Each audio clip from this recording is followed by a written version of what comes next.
formula mungkin ini, tapi nanti di shipment ketiga, keempat, ke shipment kelima itu yang sebagian kebun rakyat yang sudah beres status lahannya sudah bisa gabung seperti itulah. Ya, Kalau paham. kalau per 1 Januari mungkin tadi seolah-olah tereksklud ya. Nah ini juga apa namanya, narasinya harus kita ini nih, jangan sampai nanti oh pemerintah ternyata mengeksklud mereka gitu kan, nggak bagus juga nih. Nggak, tapi ya saya paham dengan aspirasinya, saya paham dengan tujuannya.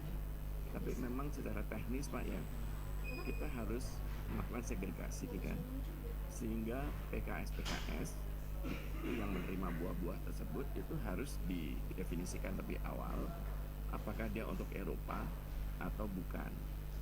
Nah, kalau di tempat-tempat di mana ada PKS yang berdekatan, satu bisa buat Eropa, yang lainnya buat yang bukan Eropa. Tapi kalau cuma ada satu, ya nggak ada pilihan kan Pak. Kalau Ya, dia dijadikan sebagai Eropa, berarti ada buah yang tidak bisa diterima. Gitu. ya, ya, Itu kan dari segi lapangannya ya Pak Dida ya.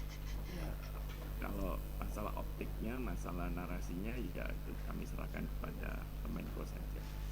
ya. Dan ini ya tadi kita ini butuh waktu itu tadi. Tadi kan misalnya Pak Boki bilang dari 26 yang benar-benar nggak bisa dua gitu kan.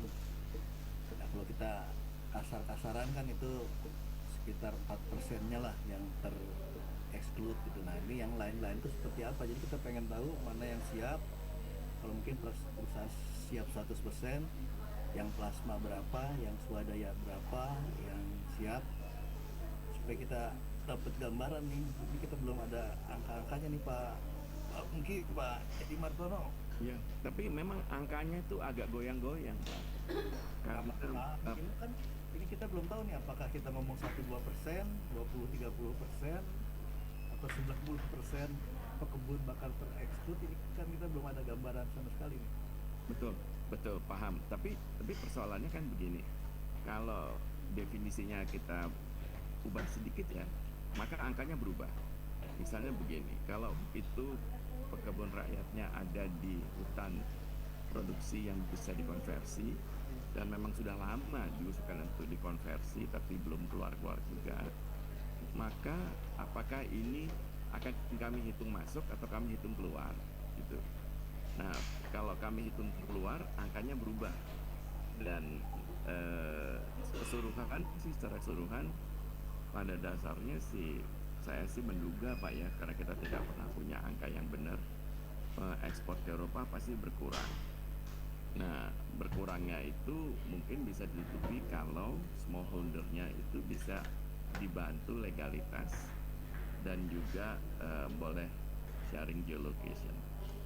Kalau bolehnya sudah dijawab oleh Pak Dida, itu mungkin bulan Oktober atau September sudah ada peraturan. Cuma kalau peraturannya juga tidak memudahkan, misalnya ada syarat 1, 2, 3 sehingga akhirnya toh tidak bisa di-share juga gitu ya, maka ada peluang di mana Indonesia berhenti ekspor ke Eropa. Karena siapapun yang mengekspor kemudian akan ada kemungkinan dituduh melanggar aturan. Dalam tahun ini kami ini agak nervous Pak kalau sampai-sampai ada tuduhan melanggar aturan gitu. Jadi ini yang mungkin tolong dikawal proses di BIG-nya agar sharing itu memang bisa diterbitkan aturannya dan memudahkan. Kalau tidak memudahkan, ya sama saja dengan dilarang. Terima kasih Pak. Ya, ya, mungkin istilahnya tidak tidak apa, tidak memudahkan atau sulit gitu ya, tapi memang ada beberapa ketentuan yang harus dipenuhi. Seharusnya sih kalau kan kita nanti akan mengoverlay itu data tersebut. Jadi kalau misalnya data itu benar-benar aman, ya kita pasti akan mengizinkan untuk di share ya. Yang sementara ini kan ada pertanyaan nih di Zoom. Jadi kalau kita sharing save file itu mungkin yang istilahnya yang kosongan lah, tidak ada atribut tertentu gitu ya, yang bisa menyebabkan keluarnya data yang mungkin termasuk dikategorikan dirahasiakan. Nah, tapi ya ini semua kan masih berproses nih, saya belum bisa bilang yang boleh apa yang tidak boleh apa karena kan masih berproses, tapi semangatnya dari pemerintah ternyata kan kita belum punya aturan terkait berbagi data tersebut yang lintas batas. Nah, oleh karenanya kita mengatur melalui peraturan BIG tersebut. Pak Dida, barangkali ini sekedar pemikiran saja untuk mengantisipasi perusahaan atau industri ada pertanyaan-pertanyaan teknis seperti tadi Pak Pungki ya. Apakah tidak bagus ada semacam kayak satgas intercam gitu ya, terutama kayak di kehutanan dan lain-lain yang terkait untuk membantu teman-teman industri yang untuk melakukan konsultasi. Jadi ada pertanyaan-pertanyaan tadi nggak perlu kepada tidak, tetapi tim ini yang nanti bisa menampung dan ada jawaban yang bisa diberikan, karena yakin industri yang lain pun akan mengalami hal serupa Pak Dida. Jadi maksud saya kan kalau dibiarkan bertanya-tanya tadi angkanya itu bisa goyang-goyang gitu yang Pak Pungki bilang, karena ada faktor ketidakpastian, ini boleh enggak, ini enggak boleh enggak. Tapi kalau tim ini nanti ada yang bisa berdasarkan guidance yang ada dari pimpinan, oh yang ini jalan, oh yang ini sedang digarap, jadi nanti diberikan feedback lagi ke ya tentu ke Pak Dida dan teman-teman yang pengambil keputusan bahwa oh ini harus melalui satgas katakanlah sawit atau yang ini bisa jalan. Jadi ada solusi-solusi yang bisa paralel Pak, karena khawatir sampai Oktober ini akan banyak pertanyaan Pak. Itu aja sih Pak pemikiran Pak. Ya, terima kasih Pak Rizal. Jadi kita sudah menyelesaikan Permenko terkait dengan organisasi dan tata kelola komite ISPO ya. Nah, di dalamnya itu nanti ada semacam unit kerja pendukung lah, salah satunya terkait dengan sistem informasi ini. Nah, ini nanti di dalamnya akan terdiri dari berbagai kementerian dan juga pihak-pihak terkait lain. Nah, sekarang juga teman-teman BPDP ini sudah untuk membangun membangun konsep yang lebih clear dan juga untuk persiapan tadi pengadaan bagi pengelola sistem informasinya sudah bersurat ke rekan-rekan kementerian gitu untuk mengirimkan perwakilannya. Jadi mungkin dalam waktu dekat akan konsolidasi ya Pak Lubi ya. Jadi tadi mungkin nanti akan ada satu tim lah yang bisa menjawab berbagai pertanyaan-pertanyaan tadi, sekaligus mengawal progres dari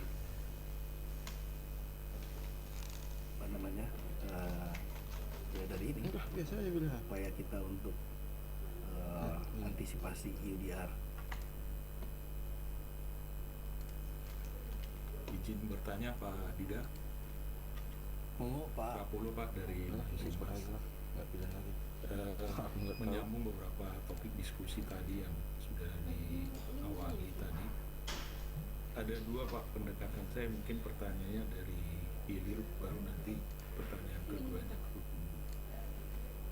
Kalau boleh usul Pak, kalau segregasi ini kan kalau dari sisi perusahaan mungkin bisa kita lakukan, tetapi kan volumenya sangat terbatas. Apakah mungkin masih terbuka peluang negosiasi dengan pihak Union Pak untuk secara bertahap, misalnya kita mas balance dulu beberapa tahun, 3 tahun ke depan, baru kemudian segregasi, karena ada kaitannya dengan persoalan legalitas terutama dari saudara-saudara kita petani ini, karena belum semua memiliki STDB.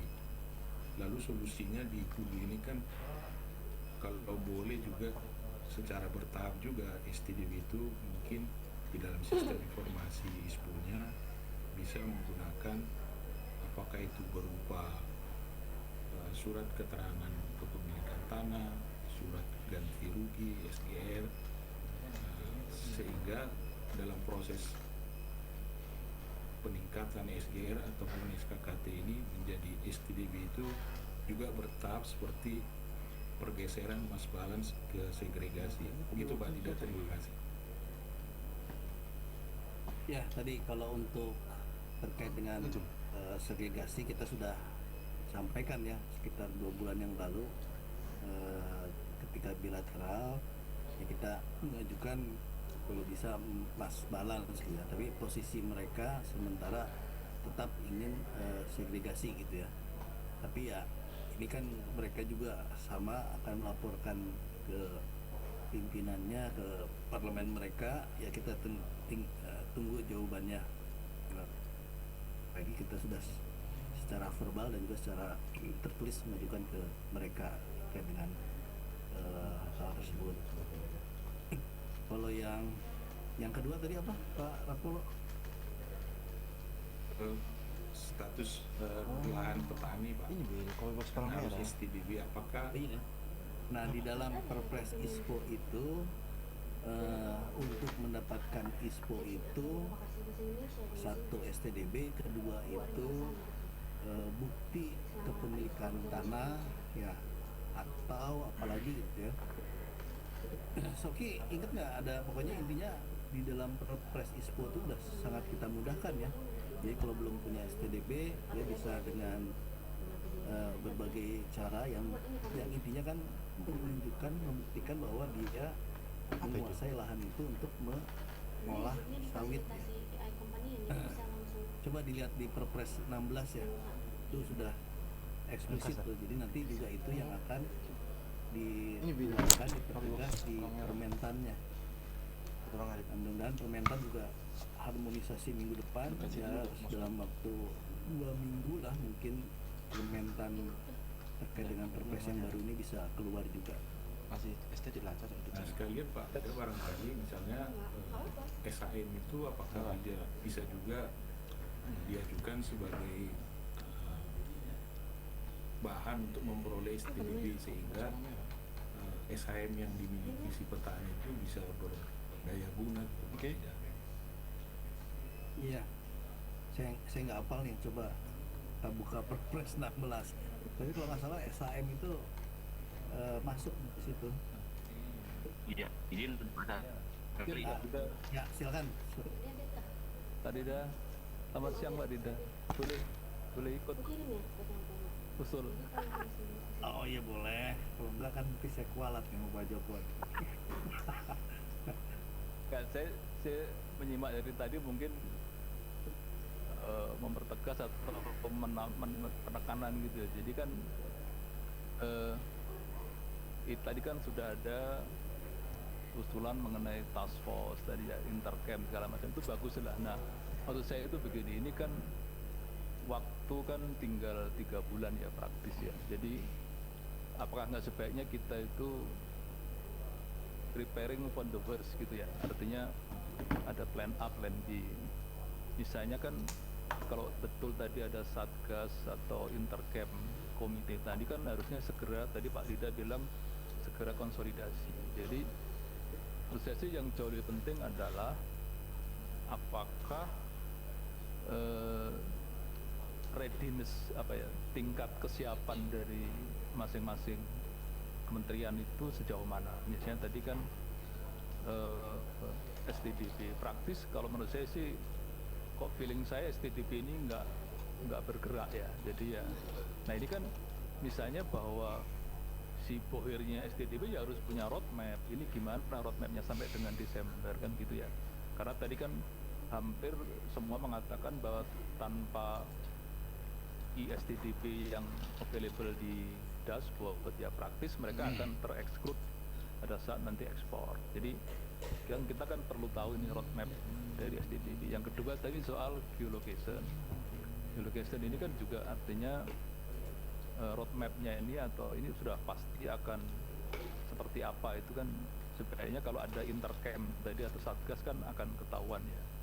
Termasuk juga sebenarnya kan national dashboard ini kan readiness-nya kan juga bisa dikatakan sekarang belum kan. Jadi nah saya kok cenderung dalam waktu 3 bulan ini terlalu tight ya, very tight lah. Nah, apakah kita juga nggak punya plan B? Misalnya kan tadi yang bilang Pak Pungki, kalau misalnya ini nggak ready sampai dengan Desember, gitu, apa yang akan kita lakukan? Apakah misalnya sudahlah yang perusahaan itu biarlah ekspor gitu ya untuk sementara gitu, karena kan eh, berhenti sama sekali rasanya nggak mungkin. Jadi ada beberapa perusahaan yang rasanya sih nggak mungkin nggak ekspor ke Eropa itu ya. Nah ini kan harus ada prepare untuk yang plan B misalnya. Jadi atau juga misalnya begini, tadi kan Pak Dida sering mengatakan ISPO. Nah misalnya tadi apakah sebenarnya kan harus ada interim action gitu ya. Misalnya kan ya petani sih nggak perlu ISPO dulu, karena nanti kalau nunggu ISPO kan lama. Cukup misalnya tadilah STDB atau pengganti STDB gitu ya. Atau misalnya beberapa perusahaan misalnya kalau belum certified ISPO kan stepping gitu ya, beberapa poin yang memang berkaitan dengan persyaratan UDR sepanjang itu bisa dipenuhi gitu ya, overlay dengan forest map-nya bisa dilakukan duluan, yang penting itu kan bisa terpenuhi persyaratannya. Tetapi kan ini semua tadi semuanya adalah bergantung pada satu regulasi yang sangat menentukan, misalnya BIG tadi.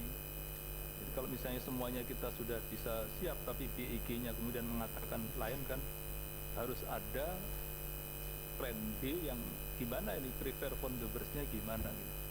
Jadi kalau bisa memang intercamp itu dalam waktu cepat bisa dikonsolidasi masing-masing positioning sampai di mana readiness-nya, sehingga kita tahu persis sebenarnya harus ngapain ini Januari 2026 gitu Pak Dida. Sekedar memperkuat usul aja. Terima kasih. Ya, kalau intercamp kan di level pimpinan sih kita udah hotline terus ya, termasuk dengan BIG, BSN, Kementan. Jadi artinya kita udah solid lah. Dan tadi ada plan A, plan B-nya itu kan, plan A-nya tadi yang melalui ISPO segala macam. Nah yang BIG ini kan bisa dibilang bagian dari itu, bisa juga di luar kan. Artinya kalau yang ISPO ini tidak ya katakanlah belum berjalan, nah berbagi data geolocation tadi kan sudah diatur di dalam PRBIG kan, jadi tidak menunggu lah. Artinya ini selesai, yang ini ini tidak bisa selesai kalau yang ini belum gitu ya. Ini kan semua paralel nih. Jadi kalau berbagi data itu sudah diatur, kan bisa melalui sistem informasi ISPO, bisa juga di luar itu. Yang penting aturannya, do's and don'ts-nya dan caranya seperti apa kan diatur ya. Nah terus tadi ini udah ditampilkan ya, justru sertifikat ISPO ini lebih fleksibel ya, bisa punya STDB dan atau nih berarti kan pilihan nih, atau bukti kepemilikan tadi, bukti kepemilikan hak atas tanah, atau surat pernyataan penguasaan fisik, atau dasar penguasaan atas tanah. Ini kan sangat-sangat fleksibel buat teman-teman di para pekebun gitu ya. Tadi kalau kita udah dapetin ISPO, tentu itu nanti bisa juga sekaligus untuk STDB. Kita mau mengurus STDB, otomatis juga itu dapat ISPO-nya. Jadi kesemuanya itu satu tarikan napas tadi lah, tapi hasilnya bisa dapat 3 atau beberapa gitu. Jadi seharusnya ISPO ini sudah relatif dipermudah lah untuk para pekebunnya. Nah yang tadi dimaksud intercamp itu kan yang lebih teknis tuh, supaya hal-hal yang benar-benar teknis tuh nanti akan ada timnya, ada semacam call centernya lah, seperti itu. Nah itu yang baru mau kita bentuk. Ada lagi Bapak Ibu? Pak Dida, mohon izin saya Ya. hadir di revisi Pak. Pak Dida, yang terkait dengan sharing geolocation itu yang akan diatur oleh BIG, artinya yang untuk di-sharing ke customer kita di Eropa Pak ya. Tapi kalau untuk internal Indonesia untuk sharing geolocation boleh kan Pak? Atau gimana? Sudah ada aturannya ya.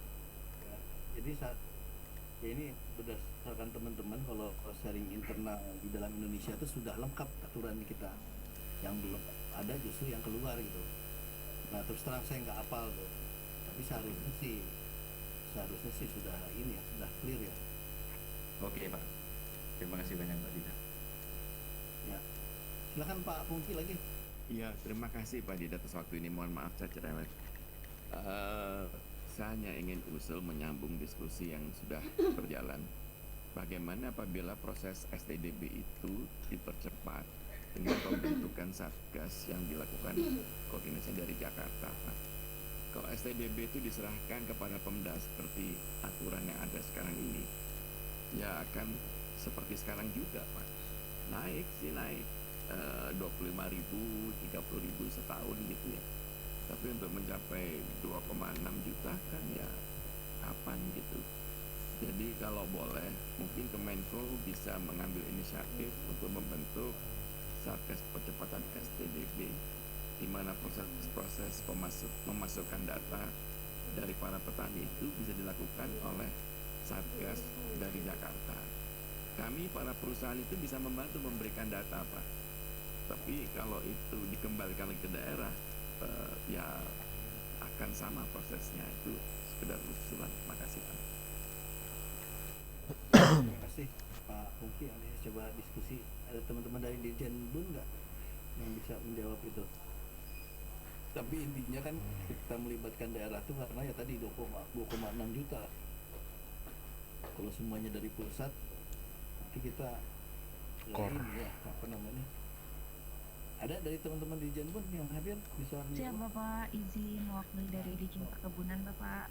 Ya, gimana untuk percepatan ini nih? Oh iya baik. STDB. Baik, terima kasih Bapak Ibu. Tadinya aku males kan aku masukin. Tapi nanti hancur juga ya. Betul. Baik, Bapak izin menanggapi terkait dengan STDB. Memang STDB ini menjadi salah satu program kegiatan dari Dirjen Perkebunan yang sangat mendukung adanya kebijakan IUDR ini. Nah, kami pun dari Kementerian Pertanian ini tidak hanya diam saja untuk melakukan percepatan STDB, Bapak Ibu. Nah, seperti yang kita ketahui bersama juga bahwa amanat terkait STDB itu kan memang melalui Permentan 98 tahun 2013. Di situ dijelaskan bahwa pemerintah daerah bahwa kewajiban penerbitan STDB itu adalah kewajiban dari bupati. Nah, karena memang kita tahu juga bahwa seperti yang tadi dijelaskan, pekebun ini kan ada tersebar di seluruh wilayah Indonesia dan itu ada di wilayah masing-masing daerah gitu Pak. Jadi memang ini kewenangan dari bupati untuk menerbitkan STDB. Nah, tapi juga Dirjen Perkebunan tidak hanya sekedar diam saja melihat kinerja dari daerah dalam penerbitan STDB ini, tapi kami juga sudah melakukan berbagai kegiatan percepatan, Pak Dida. Tentunya utamanya adalah pada regulasi. Di regulasi ini secara teknis kegiatan STDB ini diatur melalui keputusan Dirjen Perkebunan. Yang terakhir adalah SK tahun 2024 nomor 123.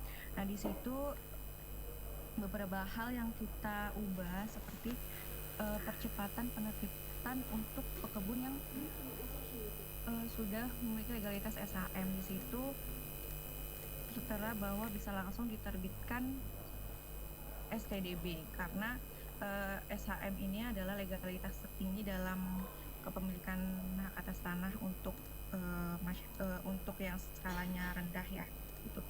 Dan juga kami juga sudah melakukan koordinasi serta komunikasi yang berkala dengan Kementerian Kehutanan terkait dengan penerbitan STDB di kawasan perhutanan sosial, di mana di SK Dirjen tersebut juga sudah diakomodir bahwa kebun yang ada di area perhutanan sosial dan memiliki izinnya maka bisa diterbitkan STDB gitu. Kemudian selain itu dari segi teknis kami juga berkoordinasi dengan pelaku usaha. Tentunya dari anggota GAPKI banyak membantu kami dalam proses percepatan pendataan pekebun-pekebun plasma dan pekebun mitranya. Untuk STDB STDB sendiri yang saat ini sudah diintegrasikan dengan ISTDB, tidak hanya pemerintah daerah saja yang bisa melakukan pendataan dan pemetaan, namun juga dari mitra-mitra dari pelaku usaha dan juga mitra pembangunan itu bisa melakukan pendataan dan pemetaan. Namun memang wewenang verifikasi tetap dilimpahkan kepada pemerintah daerah selaku yang memiliki wewenang dalam penerbitan STDB. Nah, di sini kita juga secara rutin dan juga sering diskusi mendalam kepada daerah untuk percepatan, untuk kita mendorong agar daerah ini mau mendukung adanya bantuan dari mitra-mitra pelaku usaha dan juga mitra pembangunan agar tidak ada hambatan saat verifikasi dan penerbitan gitu. Dan kami juga beberapa sumber pendanaan juga kami berusaha untuk mencari agar tidak ada alasan lagi pendanaan di daerah gitu. Sekarang juga dari Dijen Perkebunan sedang dalam pilot project, mungkin ya Pak, kita bisa mengatakannya pilot project begitu, dengan berkoordinasi dengan ATR BPN terkait dengan kolaborasi STDB dengan subjek reforma agraria, di mana kami menentukan beberapa tipologi kepemilikan hak atas tanah pekebun dengan kondisi-kondisi tertentu yang bisa dilakukan percepatan STDB. Nah, kemarin kami mungkin sudah proyeknya itu di Jawa Barat gitu, dan ketika ini bisa memang dirasa efektif dalam percepatan, mungkin nanti kita akan melakukannya di daerah lain gitu. Terkait dengan sistem informasi ESTDB sendiri, kami selalu melakukan pengembangan fiturnya dan juga kemudahan kepada usernya agar bisa dilakukan percepatan tanpa kendala yang berarti. Serta kami juga melakukan banyak pembinaan kepada pemerintah daerah dan juga pendampingan teknis terkait dengan sistem informasi tersebut gitu. Mungkin seperti itu yang bisa kami sampaikan terlebih dahulu, Pak Dida. Ya, makasih Mbak Kenny ya. Salah satunya juga kan kita punya dana bagi hasil ya, dana bagi hasil yang kita dapat itu dari pihak luar dan dari PE ya, itu ya, itu juga sebenarnya bisa digunakan untuk STDB ini oleh teman-teman kabupaten kota ya. Jadi tapi kemarin teman-teman bupati itu happy-nya lebih ke infrastruktur, lebih ke jalan. Nah, ini kita lagi melakukan diskusi juga untuk merevisi, kita mempertegas tadi ya, apa namanya, dana bagi hasil itu yang tidak hanya untuk infrastruktur jalan tapi juga bisa mendukung, salah satunya untuk mendukung STDB ini. Ya intinya kita akan melakukan percepatan, tapi tentu harus berkomunikasi lebih intensif lagi dengan teman-teman daerah lah. Karena kalau benar-benar ditarik ke pusat juga kita nggak akan mampu juga ya kan, 2,6 juta gitu kan. Betul Bapak, dan yang izin Pak, yang sedang berjalan sekarang kita mulai juga dengan penganggaran dari BKS, mungkin ini mulai berjalan di daerah-daerah, dan ini juga salah satu percepatan juga Pak. Semoga ini baru kita mulai penjajakan dengan daerah dengan skema yang BPD BKS ini. Semoga kedepannya mungkin bisa lebih berjalan di daerah-daerah yang lebih luas gitu Pak. Ya, nah ini kan salah satu tujuan kita bertemu saat ini juga supaya kita tadi, karena kan anggaran disediakan untuk STDB itu nggak mungkin juga tidak terbatas kan, pasti terbatas nih. Nah kalau misalnya tadi memang ada beberapa klaster yang masuk ke pasar Eropa, itu bisa kita prioritaskan lah gitu, kita ajak ngobrol bupatinya lebih intens segala macam lah.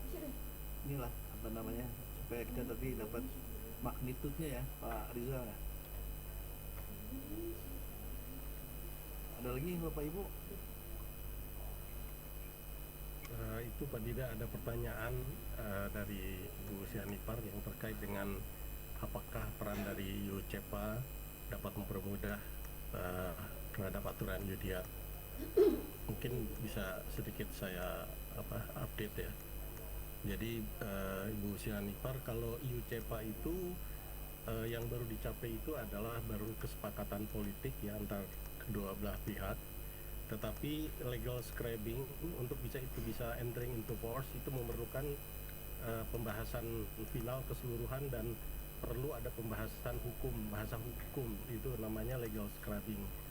Setelah itu baru ditandatangani. Jadi dari sisi timeline itu kelihatannya baru akan di 2026 proses untuk penandatanganan, dan nanti akan masing-masing ada proses domestik ratifikasi kita ke DPR. Dengan demikian untuk entering into force itu udah duluan EUDR berlaku, baru IUCEPA, dan kedua IUCEPA kan lebih membahasnya mengatur mengenai tarif bea masuk ya utamanya, sehingga kalau EUDR ini aturannya adalah untuk standar yang harus dipenuhi sebelum itu masuk, bahwa harus memenuhi syarat-syarat yang ada di EUDR itu harus dipenuhi. Nah, perihal nanti pada saat dilaksanakan EUDR itu akan membantu menambah daya saing dari produk sawit Indonesia tentunya, dan itu baru mungkin akan bisa dinikmati pada saat entering into force yang mungkin akhir tahun depan atau awal 2027. Itu penjelasan terakhir dari Ketua Tim Perunding Perdagangan Kemda. Terima kasih. Terima kasih Pak Rizal. Ya, makasih Pak Rizal. Ya, saya kelewat. Ada lagi Bapak Ibu? Saya ingin memberikan informasi saja Pak Dida. Jadi kalau boleh berharap, kami sih berharap di dalam kuesioner yang sudah dibagikan untuk bisa mengirimkan 1,2 juta ton ke Eropa, tapi 400 ribunya itu akan terkendala aspek legalitas dari pekebun swadayanya Pak, karena kan mereka tidak di kawasan hutan tapi belum terdaftar STDP, dan lalu apa yang bisa dipakai gitu. Kalau self declaration kan apakah itu cukup kuat sebagai bukti legalitas dengan mengatakan kami ini pengelola, kami punya kebun ini dari nenek moyang kami gitu. Agak repot juga nanti dengan Uni Eropa ini. Jadi dampak dari STDB yang sekarang mungkin baru 4% itu akan signifikan untuk ekspor ke Eropa. Terima kasih. Ya, tadi kalau mungkin surat pernyataan langsung itu mungkin nggak bernilai ya. Tapi itu kan syarat mendapatkan ISPO. Jadi sertifikat ISPO-nya itu yang mewakili aspek legal ya. Jadi sertifikat ISPO nanti itu menjadi alternatif. Jadi kalau udah menyerahkan sertifikat ISPO itu mewakili aspek legal dong. Di situ kan termasuk di dalamnya harusnya sudah mewakili IUP HG. Nah, kan kita bisa bermain nih, artinya kan mungkin mudah-mudahan enggak gitu, tapi katakanlah segmen pertama, kedua gitu kan banyak yang belum siap, tapi kan di kuartal kedua juga gitu, di kuartal ketiga mungkin bisa gabung. Nah, tolong ini yang di ya taktikal ini yang nanti kita susun sama-sama. Jangan ya kalau itu sih bisa Pak, betul. Ya. Cuma kan memang izin untuk boleh berbagi itu harus keluar sebelum Oktober kalau boleh Pak, atau ya Oktober lah paling lambat. Karena kalau nggak ada izin itu Januari Februari tidak ada barang yang bisa berangkat. Disayang lihat sampai di Eropa. Ya, oke.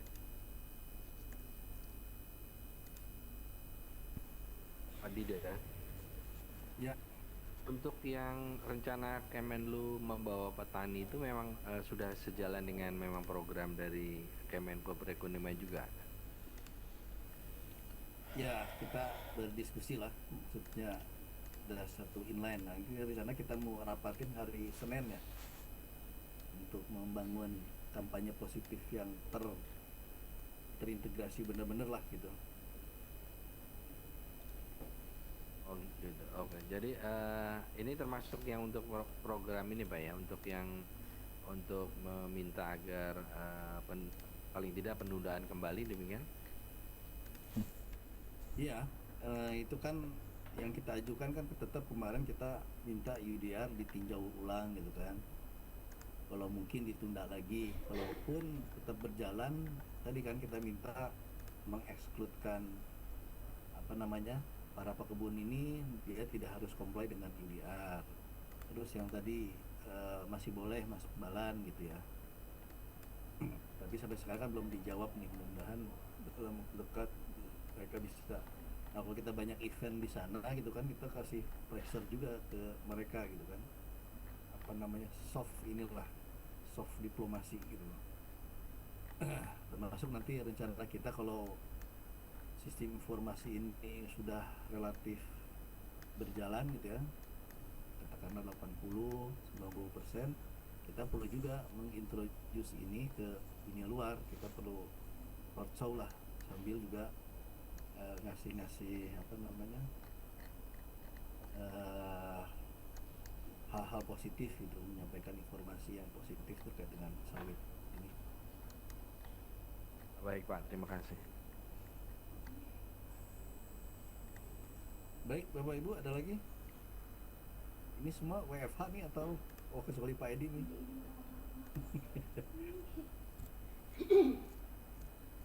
Dipulangkan Pak. Dipulangkan. Pulangkan jam 10 tadi Pak. Kalau gitu. Betul Pak, betul. Kalau Pak Edi boleh saya? karena sebelah sama LSPR Pak Edi. Pak Dida saya bisa. Oh ya Pak Fadil silakan. Ya, terima kasih Pak Dida. Nah, Bapak-bapak Ibu sekalian, saya ingin ini bertanya gitu Pak ya. Mungkin nanti Pak bisa memberikan penjelasan gitu kan Pak Rizal, terutama yang terkait dengan ini Pak, Malaysia itu statusnya sekarang gimana Pak ya? Apakah mereka sudah apa platform yang mereka bikin itu sudah di recognize oleh EU apa tidak gitu Pak ya? Itu pertama, sebab memang kan pada akhirnya apapun platform atau sistem yang kita bikin itu kalau misalnya bisa berjalan itu kalau misalnya direcognize oleh EU gitu Pak ya. Itu yang pertama gitu. Jadi mungkin kita juga kalau memang Malaysia itu memiliki platform yang sudah direcognize oleh EU ya, kita bisa inilah apa namanya belajar ataupun meminta ini gitu dari mereka gitu, gimana caranya. Kalau memang mereka sudah direcognize oleh EU platform yang mereka bikin. Nah, kemudian yang kedua itu sekarang ini kan EU terus sedang dalam proses konsultasi Pak terkait dengan guidance yang mereka certification guidance itu. Nah itu masa konsultasi itu artinya kita bisa memberikan masukan atau tanggapan terhadap guidance tersebut gitu kan.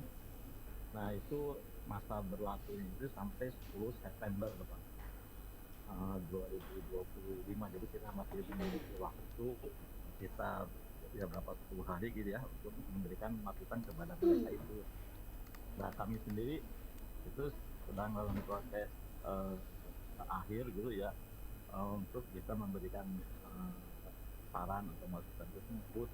Nanti itu saran itu bisa ditujukan kepada komisi EU-nya lah gitu. Nah kemudian apa namanya nanti kita bisa raise concern misalnya terkait dengan apa yang menjadi ini kita sekarang ini keinginan kita misalnya apakah di banyak terkait dengan ISPO, terkait dengan smallholder dan sebagainya itu. Dan yang ketiga memang saya kira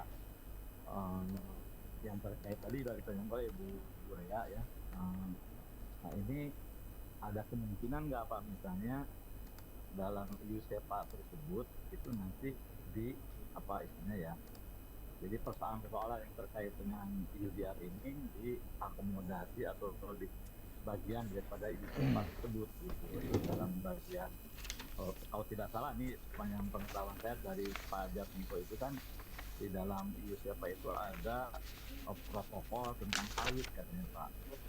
Ya, di mana itu nanti di situ dibicarakan atau akan dicantumkan apa yang menjadi kesepakatan kita dengan ibu itu terkait dengan apa namanya terkait dengan sawit tersebut gitu. Jadi mungkin kalau toh misalnya sampai IUCFA itu sampai UDR diimplementasikan, kemudian kita belum recognize, mungkin nanti itu tuh jalurnya itu mungkin nanti di dalam IUCFA tersebut gitu Pak, itu penyelesaiannya itu gitu. Jadi mungkin itu Pak pertanyaan saya. Terima kasih. Oke, Pak Fadil, Pak Rizal mau langsung merespon ke Pak Rizal. Iya, Pak Fadil, saya kira kalau Malaysia mereka memang lebih siap lah, dalam arti dengan MPOB mereka digital platformnya itu sudah diluncurkan beberapa waktu yang lalu, baik itu yang SIM namanya tuh SIM itu udah dari tahun lalu, dan mereka punya digital platform MS2 2.0, terus kemudian yang geo portalnya maupun juga yang SIMS-nya. Nah, tapi kalau kesiapan atau tidaknya ya tentu pembahasan bilateral menjadi sangat penting. Nah, makanya kalau tadi usul Pak Dida, saya setuju sekali tadi usulan dari Pak Joko, waktu kita memang ketat. Dengan demikian bukan hanya pembentukannya tapi berfungsinya segera dari Satgas ISPO katakanlah untuk menangani berbagai persoalan yang ada di lapangan, berbagai persoalan yang ingin dikonsultasikan oleh industri-industri, karena sekarang proses konsolidasi industri dengan para supplier baik itu yang ada di plasma maupun masyarakat sekitarnya saat ini sedang berlangsung di masing-masing industri Pak Dida, sehingga ada masalah-masalah yang mungkin generik sudah diputuskan, yang ada ini begini sesuai dengan yang peraturan ISPO yang terbaru, maka sudah bisa ada solusi-solusi, atau ada yang di luar itu tetapi harus memerlukan adanya keputusan. Nah, ini yang harus dipilah-pilah. Dengan demikian di samping tadi beroperasionalnya Satgas ISPO, juga tidak kalah pentingnya keberadaan mapping eksportir kita Pak Ketua Umum Pak Edi Martono. Dengan demikian mapping ini akan memberikan magnitude tadi misalkan berarti ini yang seperti ini masalah yang harus kita utamakan penyelesaiannya berdasarkan magnitude dari isu, misalkan tadi suratnya adalah begini dan seterusnya, masalah STDB-nya, sehingga ini bisa ada suatu action untuk Satgas ini memecahkan masalah. Jadi barangkali itu saja sih Pak Fadil, kalau saya lebih cenderung kita jalur bilateral itu harus kita tempuh, dioptimalkan.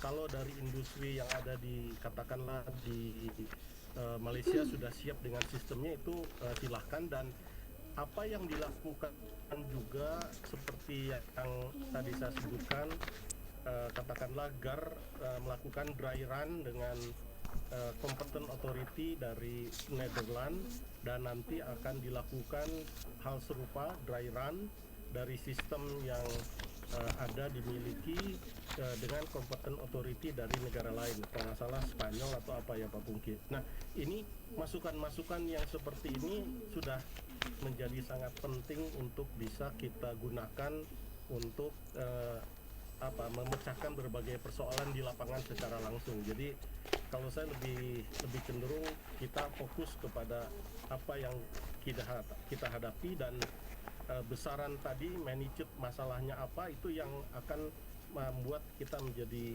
the first priority yang harus kita handle. Dengan demikian secara bertahap tadi yang Pak Dida bilang, mungkin itu kita di bulan pertama kita geser dulu yang ekspor kemana, tapi sudah ada memenuhi syarat UDR. geser ke pasar yang UDR dulu, pasar Eropa. Nah, yang lain kita tukar-tukar, mungkin tahun depan konsolidasi dari pemetaan yang ada sejalan dengan kesiapan pelaku usaha baik pekebun maupun juga yang sekitarnya untuk bisa masuk di dalam digital platform. Mungkin itu Pak Fadil. Jadi saya tadi setuju Pak Joko, Pak Dida untuk mengoperasionalkan Satgas menyelesaikan berbagai persoalan. Terima kasih. Ya, terima kasih Pak Rizal.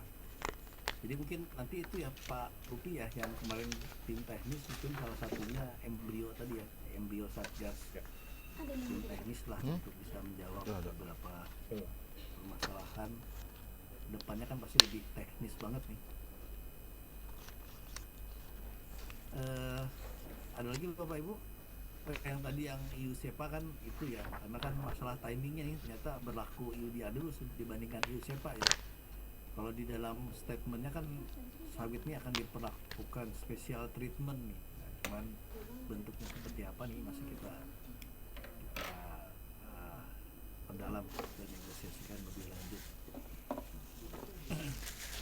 Baik Bapak Ibu, kayaknya udah cukup. Jadi mungkin Pak Dir boleh sedikit lagi Pak. Ya. Ya, jadi ini kan kalau kita pakai bahasa Inggrisnya kan sudah 11 hour ya Pak ya. Jadi sudah jam 11 malam mendekati midnight. Sehingga sebetulnya solusi yang kita harapkan adalah solusi yang sangat mudah atau dipermudah. Kalau solusinya adalah harus ISPO dulu baru semuanya beres, itu mungkin untuk tahun depan Pak. Tapi kalau untuk mengejar yang sekarang itu agak susah Pak. Jadi kalau boleh barangkali yang diminta dalam kuesioner daerah mana saja itu kami sudah siapkan. Ada 97 kecamatan yang kita sudah buat daftarnya dan bisa dikirimkan ke timnya Bapak. Kalau bisa saya dihubungi lewat WA, nanti saya WA. Tapi yang lebih penting dari itu Pak, bukan di dalam kecamatan itu adalah bukan untuk mereka ISPO Pak, tapi untuk agar mereka bisa terdaftar saja dulu, terdaftar dalam STDB sehingga kita bisa anggap sudah legal. Dengan adanya legalitas itu, dengan izin untuk sharing geolocation, ekspor bisa berjalan Pak. Kalau salah satu dari dua itu tidak ada, ya nggak bisa Pak, nanti dipanggil gedung bundar Pak. Terima kasih banyak Pak Didi. Ya, nanti tolong ya itu tadi ya bisa ke saya langsung, bisa ke Pak Rizal, bisa ke Sauki ya, namanya kalau terkait dengan data, atau bisa juga semua bisa langsung lah ke kita lah. Bisa juga nanti sebagian kalau mau direkap dulu oleh Pak Ketum, Pak Edi boleh juga. Tapi kalau misalnya rahasia langsung ke kita lah, insya Allah kita jaga itu semua rahasia. Tadi kalau memang sudah ada 90 berapa tadi kecamatan kan kita bisa melakukan pendekatan dengan bupatinya, dengan pemerintah daerah untuk percepatan tadi. Ini kurangnya apa sih? Oh, pasti sih ujung-ujungnya mungkin anggaran ya. Nah, anggaran kan seharusnya sudah bisa kita sediakan sekarang. Oke, ada lagi Bapak Ibu? Mungkin Pak Dida di kolom ini di chat aja alamat email mana atau WA mana yang bisa untuk mengirim data-data teman-teman perusahaan tadi yang udah siap Pak Dida. Ya, boleh. Dikirimnya kemana? Apakah ada? Ya, bisa ke WA saya boleh kan? Di Gandera ke Sauki. Mungkin bisa di chat box bisa dikirim.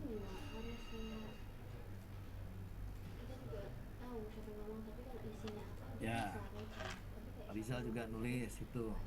Apalagi Sauki.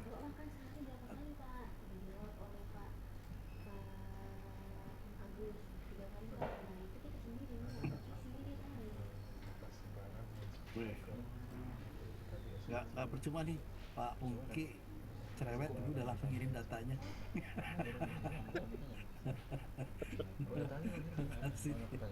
Ya yang lain juga ditunggu ya, bisa ke salah satu bisa ke tiga aja boleh. Kalau memang sifatnya rahasia kita akan jaga ini ke rahasianya. Nanti agregatnya kita akan olah gitu, kita akan analisis tadi dengan teman-teman Kementan. Ya kalau perlu ada sesi khusus atau komunikasi intens dengan bupatinya, ya kita lakukan itu untuk percepatan STDB termasuk kalau nanti perlu dengan teman-teman Kemhut juga.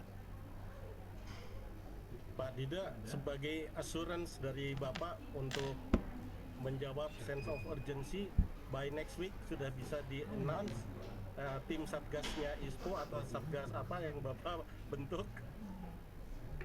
Next week mungkin next weeknya lagi gitu ya, karena minggu depan tuh pendek juga waktunya. Jadi tanggal berapa, di minggu kedua September lah. Tapi tadi kalau misalnya ada hal-hal urgent, feel free ke saya boleh, ke Pak Saukio boleh, ke Pak Rizal boleh gitu kan. Kalau tadi kita jawab semuanya, karena kan tetap kita perlu konfirmasi dengan teman-teman KL segala macam sebelum sebentar ya real satgasnya. Bukan satgas ya namanya, nanti tim teknis terpadu atau apapun namanya nanti. Oke, Bapak Ibu, ada lagi? Kalau nggak ada, kita tunggu data-data yang kami kirimkan beserta surat undangan ya pertemuan hari ini. Itu ada beberapa informasi. Kalau memang ada hal-hal yang masuk ke klasifikasi rahasia, tolong di mention ya, nanti akan kita jaga. Mudah-mudahan dalam waktu 2 mingguan ini kita punya dapat gambaran mapping secara tentu semua data kan sifatnya dinamis, tapi minimal kita punya data untuk melakukan strategi tadi lah, antisipasi dan percepatan. Terakhir sebelum ditutup nanti ya, kalau misalnya ISPO ini sudah jadi, mohon ya dukungan dari semua pihak, kita sama-sama mempromosikan ISPO ini supaya diterima di dunia internasional. Baik, Pak Ketum, Pak Edi, ada lagi yang disampaikan? Cukup Pak Dida, nanti coba kami koordinasikan dengan anggota untuk data-data tersebut. Terima kasih Pak, selamat sore. Makasih Pak Edi, Pak Rizal, Pak Pungki, Pak Lupi, semua Bapak Ibu yang hadir, Pak Apollo, Pak Fadil ya.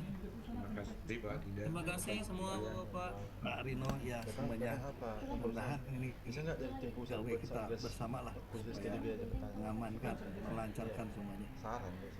Ya kan, terima kasih. Wabillahi taufiq wal hidayah. Assalamualaikum warahmatullahi wabarakatuh. Waalaikumsalam warahmatullahi wabarakatuh. Jinjik, Bapak-bapak.